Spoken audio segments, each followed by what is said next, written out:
Située dans l'océan Indien, à 400 km à l'est de l'Afrique, l'île de Madagascar, quatrième plus grande île au monde. Tananarive, la capitale politique et culturelle, se situe dans la partie centrale de l'île. Occupant les pentes d'une arête rocheuse culminant à environ 1435 mètres d'altitude, la ville s'élève sur différentes collines.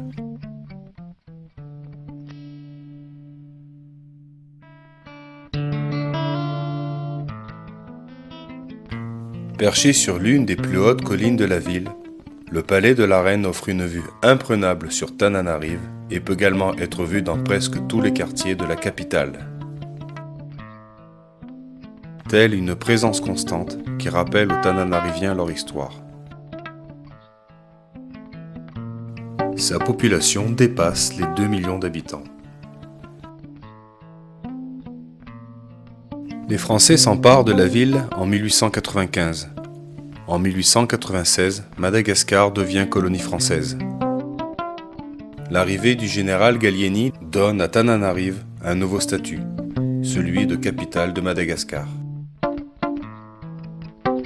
La ville se transformera alors. Avec la construction de nouvelles voies urbaines, des tunnels furent percés pour faciliter l'accès des quartiers est et ouest au centre-ville. La construction de la gare et de la première voie ferrée qui reliera Tananarive au grand port de la côte est de Tamatave. La fondation de l'école de médecine qui fait partie d'une des plus belles œuvres architecturales. Toute cette architecture, toute cette infrastructure a été faite du temps de Gallieni.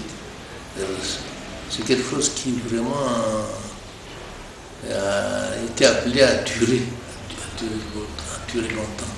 Cette ancienne école de médecine était composée d'un certain nombre de bâtiments, dont ce que vous voyez à l'entrée était déjà là, le grand amphithéâtre. Je dis bien le grand, même si ce n'est pas très vaste, mais c'était le grand amphithéâtre. Et puis, par cet amphithéâtre, il y a ce bâtiment en U, ici, qui était destiné aux cours, salles de cours, salles de travaux dirigés, et une grande partie, ça servait de laboratoire, d'analyse et surtout pour l'apprentissage pour les étudiants.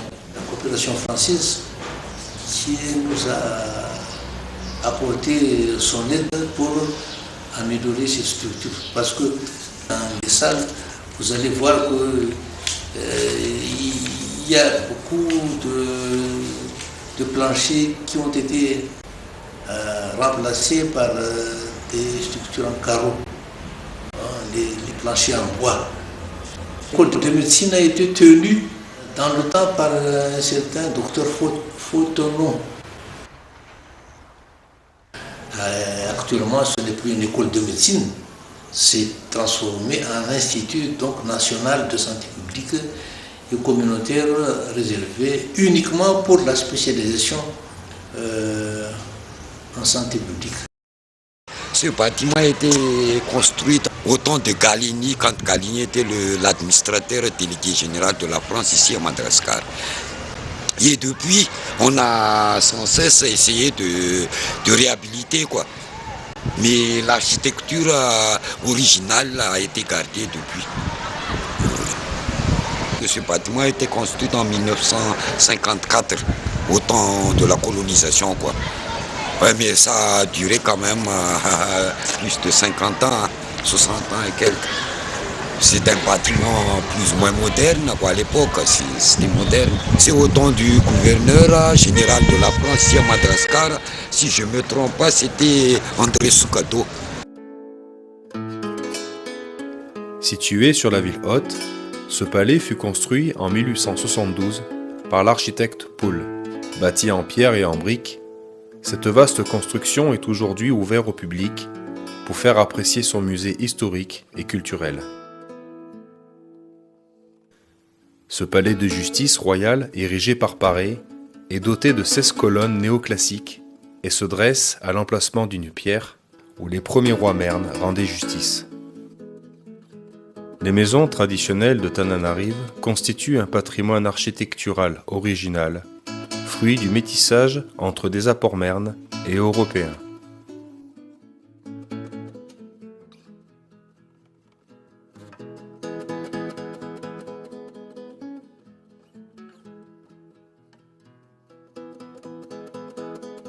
Mis en place en 1949 par l'administration coloniale, ces bouches d'incendie sont aujourd'hui destinées à alimenter en eau 75% des ménages qui ne sont pas branchés par le réseau de distribution d'eau potable.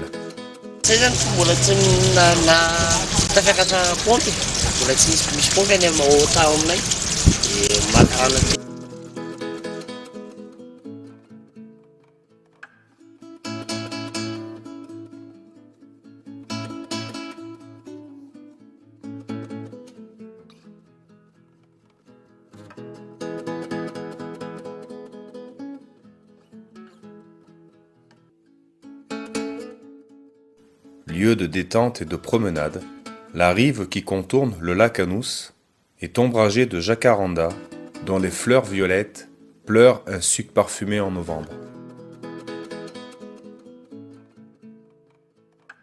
Au sommet d'une colonne qui se dresse au milieu du lac, l'Ange Noir. Ce monument sculpté par Barbès salue la mémoire des soldats malgaches morts pour la France pendant la Première Guerre mondiale.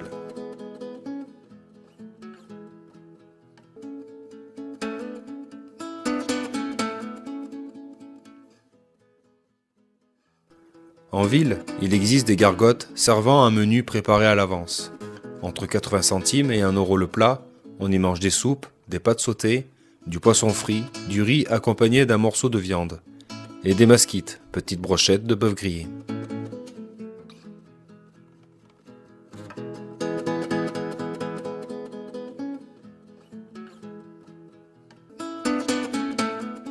La presse malgache est plutôt bien fournie. La liberté d'expression n'est pas encore totale, mais elle va dans le bon sens.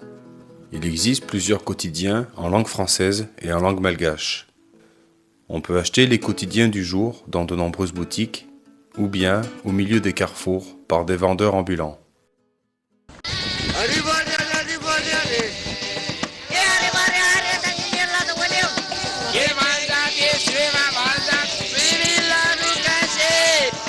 Riches en animation, les marchés de la capitale sont une invitation à la curiosité.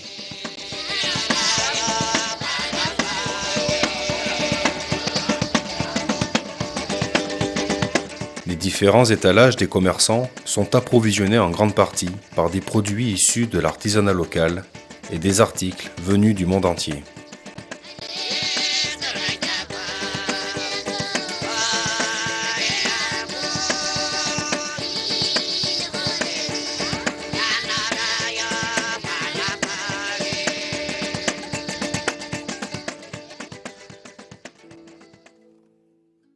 De nombreux artisans dont la main-d'œuvre et la créativité tirent le meilleur de tous les supports possibles placent Madagascar parmi les pays à fort potentiel artisanal.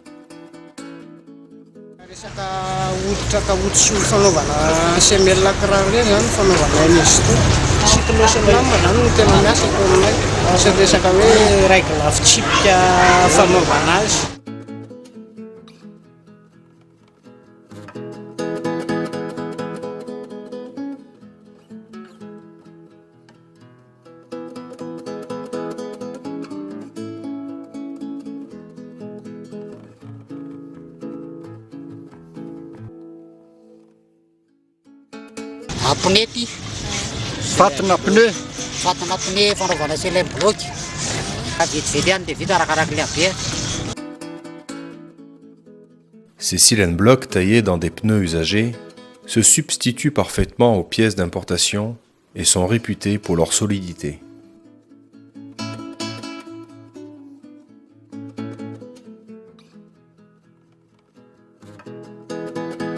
Na koveta, vilany, mandrangitra-tsy, plastika ihany le koveta ka.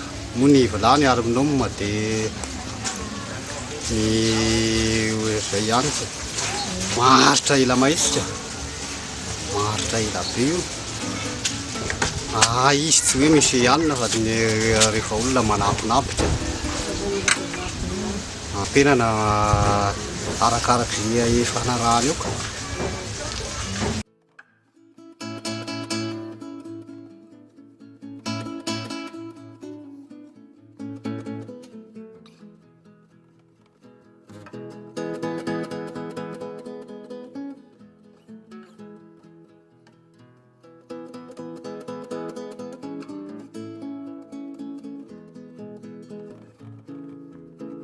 L'absence de pièces d'origine doit faire appel à une main-d'œuvre à droite, comme ici pour rectifier la soupape de ce camion Renault, année 1950.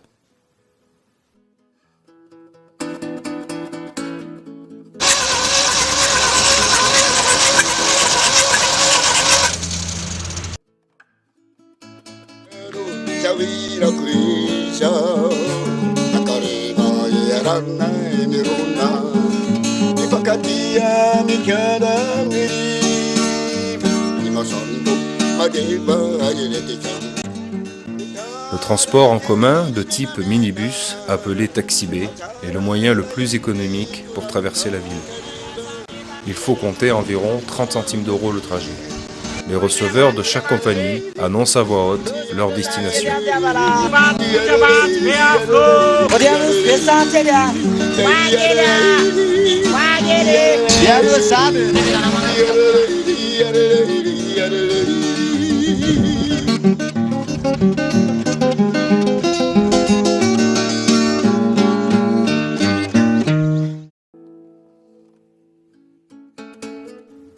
Pour traverser le pays, c'est le taxi-brousse le moins cher, donc le plus populaire.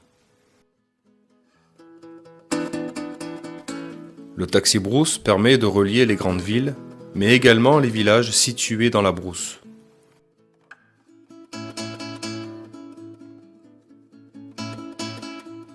De tels voyages offrent la possibilité de côtoyer la population locale et de vivre des moments hors du commun.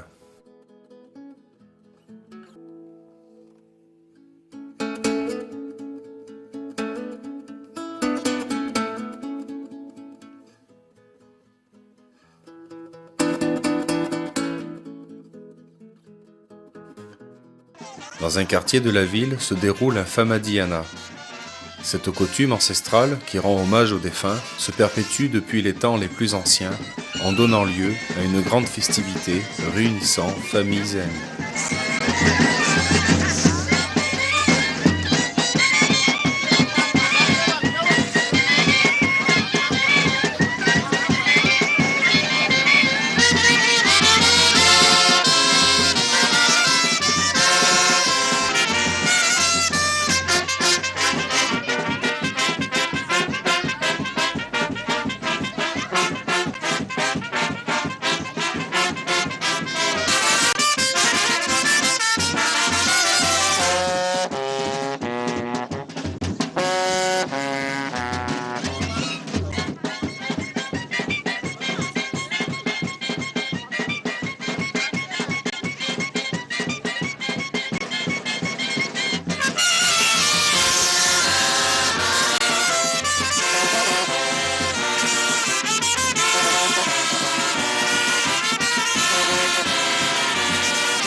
Famadian-draza tsy maintsy manao an'io zany ianao isaky ny telo taona na efatra taona satria io razanao ny andohanao tsy azonao arina fa tsy maintsy misy lamba isaky ny telo taona efatra taona izay no mahatonga anay mamaty drajana.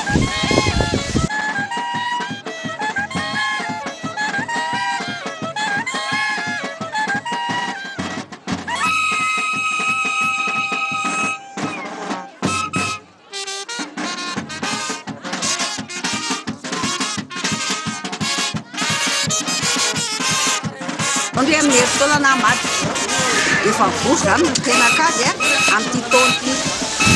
Zao zany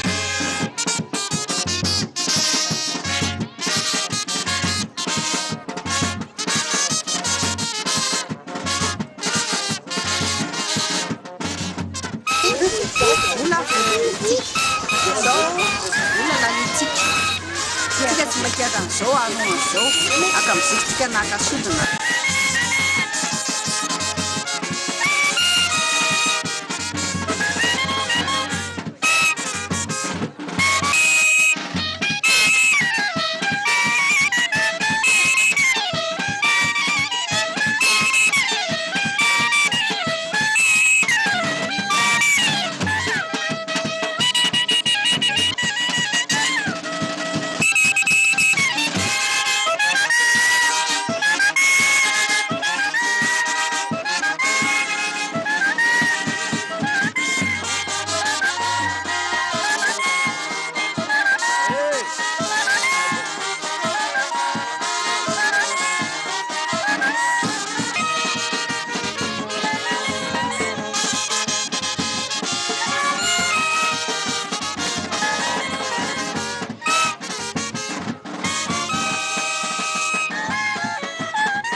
Autour de la ville, les briqueteries artisanales exploitent les couches superficielles d'argile des rizières pour fabriquer des briques crues ou cuites.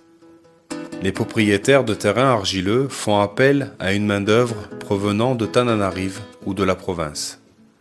Le propriétaire détermine dans un contrat le nombre de briques à produire ainsi que la date limite de leur fabrication. La quantité et la durée doivent être respectées, sinon le contrat est rompu. Un briquetier devra produire une centaine de briques pour gagner 60 centimes d'euros. Les briques sont déposées à même le sol pour le séchage. Eo amin'ny telonjato zany no vita indray andro. Zay no ohatra hoe zare raha manao an'izy. Misy namana moa dia indraindray mahavita efajato. Dia raha ohatra maty ilay orana, maty ny orana dia efa tsy mety arakaraka izay velona eo zany na sana zato na roanjato eo sisa velona eo.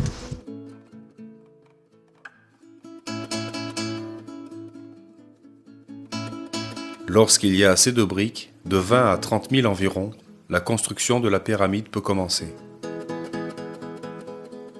Quand elles sont suffisamment sèches, elles sont empilées les unes sur les autres. La technique de cuisson des briques sera introduite par le Français Jean Laborde, qui construira le premier four à briques à Tananarive au XIXe siècle. C'est un travail très méticuleux qui demande environ 1 mois, car le placement des briques doit permettre qu'au moins 2 faces de chacune des briques soient cuites.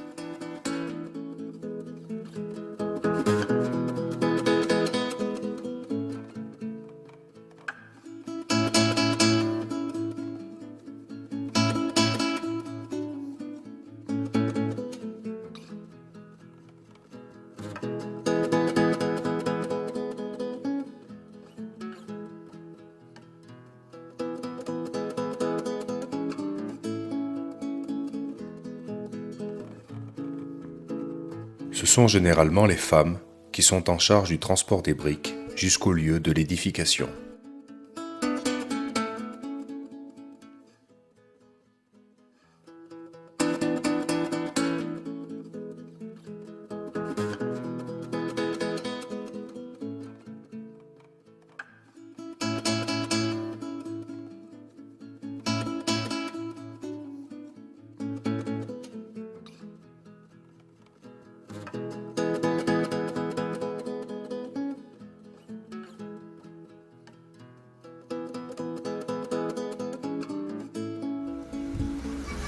Fivezivezeko sanandro zany a 520 avy.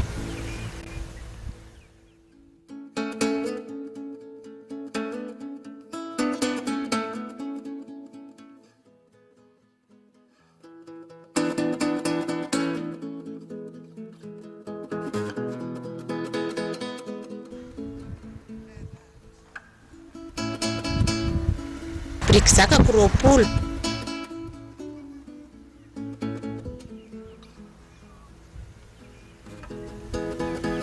karamaka isan'andro 570. Efa ela zany ny asan'ny tomborika satria zay tsisy asa. Dia ny tomborika ny asanay dia 5 taona zay ny asanay ny tomborika.